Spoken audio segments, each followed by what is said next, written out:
ካሌብና ሉሊት አንድ ላይ ቁጭ ብለው እያወሩ ካሌብ እኔ ለመጨቃጨቅ አይደለም የመጣሁት እኔ እናንተ በስነ ስርዓት አውርተን ችግራችንን እንድንፈታ ነው የመጣሁት ስትለው ሉሊት አንቺ ታውቂዋለሽ እኮ እኔና አንቺ ከአሁን በኋላ የምንገናኘው በጨቀጨቅና ንዝንዝ እንደሆነ ሁለታችንም እናውቀዋለን ሲላት ይሄ ነገር እንዲፈጠር ያደረግሽው ደግሞ አንቺ ነሽ ብሎ ሲላት እሷ ደግሞ ካሌብ በእኔና በአንተ መካከል ምንም አይነት ክፍተት የለም። በተለይ በእኔ በኩል ምንም አይነት ክፍተት የለም። ለምንድን ነው እንደዚህ የምትለው? እኔ በማላውቀው ነገር እና እኔ ባላሰብኩት ነገርስ በመካከላችን ችግር እንዲፈጠር እና በመካከላችን ክፍተት እንዲፈጠር ለምን ታደርጋለህ ስትለው እሱም ይህ ነገር እኮ የሚሆነው በአንቺ ምክንያት ነው። እያወቅሽው ለምን እንደዛ ትያለሽ? ቢያንስ ቤቱን እንኳን ስትሸጪው አልነግሪኝም ነበረ? ቤት ስገዢ ቤት ስትሸጪ ምንም ነገር አልነገርሽኝም። የእውነት የምታቀርቢኝ ቢሆን ኑሮ እና እኔን ብታስቢኝ ወይም እኔ በውስጥሽ ብኖር ኑሮ ይህን ነገር እንኳን ቀላሉን ነገር ትነግሪኝ ነበር ብሎ ሲላት ሉሊትም ይህ ነገር በድንገት ነው የተፈጠረው። በቃ በድንገት ተፈጠረ፣ በድንገት አለቀ። እናም በእኔና ባንተ መካከል ምንም አይነት ክፍተት እንዲፈጠር እኔ አልፈልግም።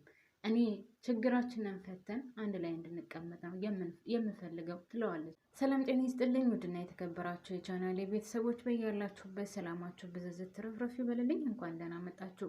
ስለመጣችሁ ከልብ አመሰግናለሁ። ለዚህ ቻናል አዲስ ከሆናችሁ ደግሞ ላይክ እና ሰብስክራይብ እያደረጋችሁ ነባሮች ፕሌስ ላይክ ማድረጋችሁን አትርሱ ማለት ነው።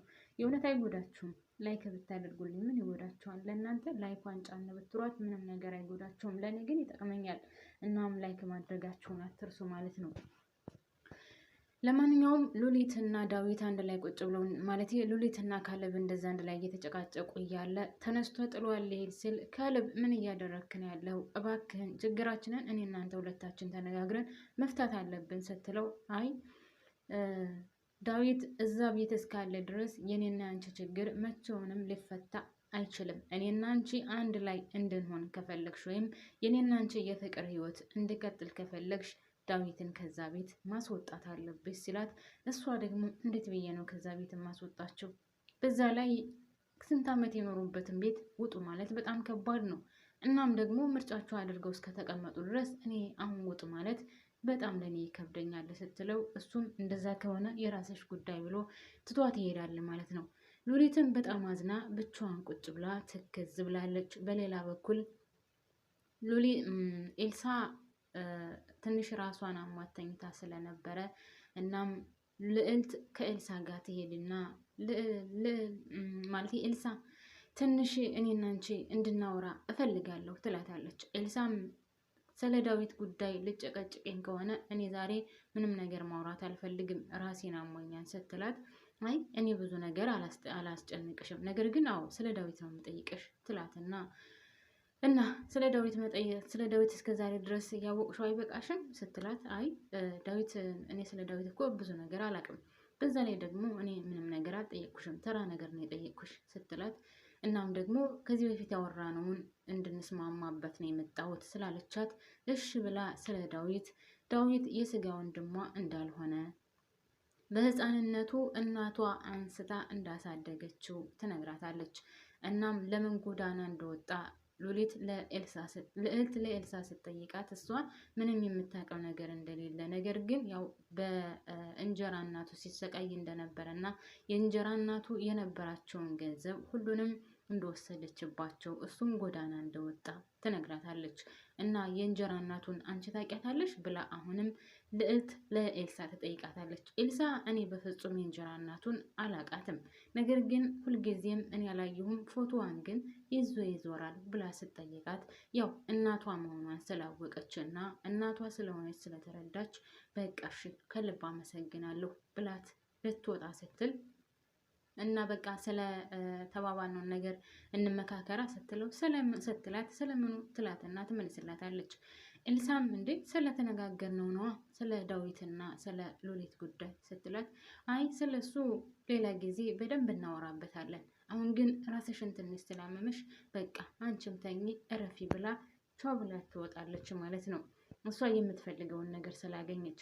በሌላ በኩል ልዕልት ሉሊትን ሂዳ እነ ዳዊት ከዚህ ቤት መውጣት አለባቸው፣ እስከ ዛሬ ድረስ የተቀመጡት ስለምንድን ነው? እናም ሁለቱም ከዚህ ቤት መውጣት አለባቸው ትላለች። እሷ ለእናቷ ፈርታ እንጂ ለሌላ አስብ አይደለም። እናም ሉሊት ደግሞ እስኪ አስባችሁታል? እነሱ ብዙ ጊዜ የኖሩበትን ቤት እሱ ብቻ አይደለም ሉሊት ከዛ ቤት እንድትቀመጥ ወይም እዛ ቤት በችግሯ ጊዜ ከዛ ቤት እንድታርፍ ያደረገቻት ናት ኤልሳ። እናም ዳዊት ደግሞ ለእሷ ሲል በጣም ብዙ መስዋዕትነት ከፍሏል፣ ከሞት አድኗታል። እናም እንዴት ብላ ነው ከዚህ ቤት ውጡ የምትላቸው? ነገር ግን አሁን ልዕልት ከዛ ቤት እንዲወጡ እየጨቀጨቀቻት ነው። እና ሉሊትም እንዴት ብዬ ነው ከዚህ ቤት ውጡ እምላቸው? አስበሽዋል? በጣም ብዙ ጊዜ የኖሩበት ቤት ነው። እናም ትርፍ መኖሪያ ቤት አላቸው።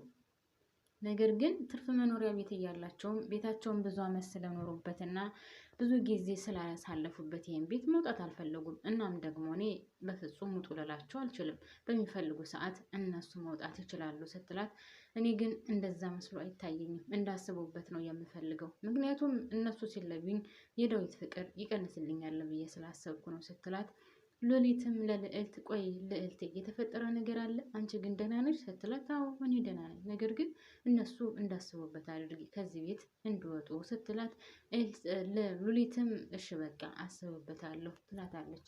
እሷ ግን የእናቷ ነገር ስላስጨነቃት ነው እንደዚያ ያለችው። እና ካሌብና ሉሊትም እንደዛ ተጨቃጭቀው ከተለያዩ በኋላ ወደ ቤት ትመጣና ዳዊትን ሳሎን ላይ ታገኘዋለች። ዳዊትን ሳሎን ላይ ስታገኘው ዳዊት ለምንድን ነው እንደዚህ ያደረግከው ስትለው፣ ምን ያደረግኩን ደግሞ ሲላት፣ ዳዊት ባለፈው ካሌብ መጥቶ እያለ እንደዛ እንደ ውሻ ከቤት እንድታባረረዋለህ ለምንድን ያልነገርከኝም ስትለው፣ እሱ እኔ እናንተ ተመሳጥረን ከቤት እንዳስወጣነ ነው የመሰለው፣ እኔ ደግሞ እንደዛ እንደሆነ አልፈልግም እና ለምን አልነገርከኝም ስትለው፣ በጣም አናዶኝ ስለነበረ ነው እና ደግሞ እኔ እዚህ ቤት እያለሁ እዚህ ቤት እሱ በፍጹም ሊቀመጥ አይችልም። እናም ምን ነው አስከፋዎች እንደ ሲላት፣ አይ በፍጹም በዛ ላይ ደግሞ የህፃን ልጅ ጭንቅላት ያለው ሰው ነው ላንቺ አይመጥንሽም ብሎ ሲላት፣ እሱን እኔ ወድጄ ፈቅጄ ያፈቀርኩት ሰው ወይም አብሬው እኖራለሁ ብዬ የመረጥኩት ሰው ነው። ስለዚህ እንትን አይመለከትህም፣ ነገር ግን ከቤት ማስወጣት አልነበረብህም ስትለው፣ እንደዛ ነው እንዴ? እሺ እኔ በዚህ ደረጃ የሚያስከፋሽ አልመሰለኝም ነበረ። እናም በጣም ይቅርታ ሲላት፣ አዎ በፍጹም እንደዛ ማድረግ አልነበረብህም። ምክንያቱም ዳዊት የወደፊት ፍቅረኛዬ፣ የወደፊት የትዳር አጋሪ ወይም የአሁን ፍቅረኛዬ እንደሆነ ታውቃለህ። እናም እንደዛ ማድረግ አልነበረብህም ብላ ሰጮኸበት። እሱም በጣም ይቅርታ፣ ኦኬ እንደዛ ማድረግ አልነበረብኝም ተባብለው ይለያያሉ ማለት ነው። እናም ውድና የተከበራችሁ ቤተሰቦቼ እንደዛ ከተለያዩ በኋላ ልዕልት ለእናቷም ደውላ ብሩን ከሰጠቻት በኋላ ምናምን እነሱም ከተነጋገሩ በኋላ የተፈጠረው ነገር እንግዲህ ኤልሳ ሁሉም ነገር ሊሳካለት አልቻለም። ራሷን አሟት ስለነበረ ከውጭ መጥቶ ዳዊት ሉሊትን ሳሎን ላይ ቁጭ ብላ ስለነበረ፣ ሉሊት ምን ሆነሽ ነው ደብሮሻል ሲላት፣ አይ ምንም አልሆንኩም ትለዋለች። ቀጠል ያደረገና ኤልሳን አላየኋትም ዛሬ ሙሉውን ቀን የት ሄዳ ነው ሲላት፣ ኤልሳ ትንሽ ራሷን አሟታል እናም እስካሁን ድረስ ከክላሷ አልወጣችም ስትለው፣ እሺ ገብቼ ሊያት ብሎ ገብቶ ሊያት ሲገባ ራሷን አሟታል። እሷም ራሴን አሞኛል ከውጭ ማውጣት አልፈልግም ስትለው፣ እንደዚህ ግንባሯን ነካ ሲያደርጋት ትኩሳት ስለነበራት በቃ መድኃኒት ልግዛልሽ ብሎ ይወጣል ማለት ነው። መድኃኒት ልግዛልሽ ብሎ ሊወጣ ሲል ወደ ልትሄድ ነው ብላ ሉሊት ትጠይቀዋለች። ኤልሳን ራሷን አሟታል መድኃኒት ልገዛላት እፈልጋለሁ ስትለው ሲላትኝ፣ እሷ ደግሞ አይ በቃ እኔ ልወጣ ስለሆነ እኔ ገዛላታለሁ ትለዋለች። እናም ግን ምኗን ነው ያመማት ስትለው፣ ራሷን አሟታል በዛ ላይ ትኩሳት አለባት ሲላትኝ፣ አይ ትኩሳት ካለባት እኔ ትኩስ ነገር እሰራላታለሁ አንተ ሂድና መድኃኒቱን ግዛ ብላ ትልከዋለች።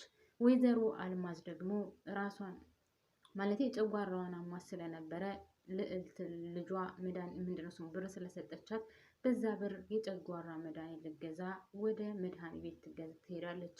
ዳዊትም በሚገርም ሁኔታ የእህቱ መድኃኒት ሊገዛ ከዛ መድኃኒት ቤት ሄዳን ፊት ለፊት አልተገናኙም።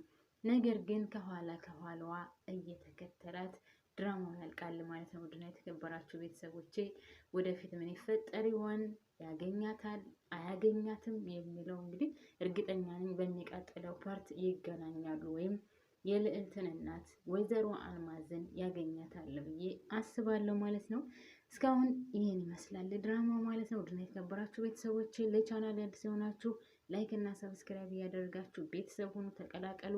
እስካሁን አብራችሁን ስለቆያችሁ ከልብ አመሰግናለሁ። በያላችሁበት የዓለም ዳርቻ ሰላማችሁ ይብዛልኝ።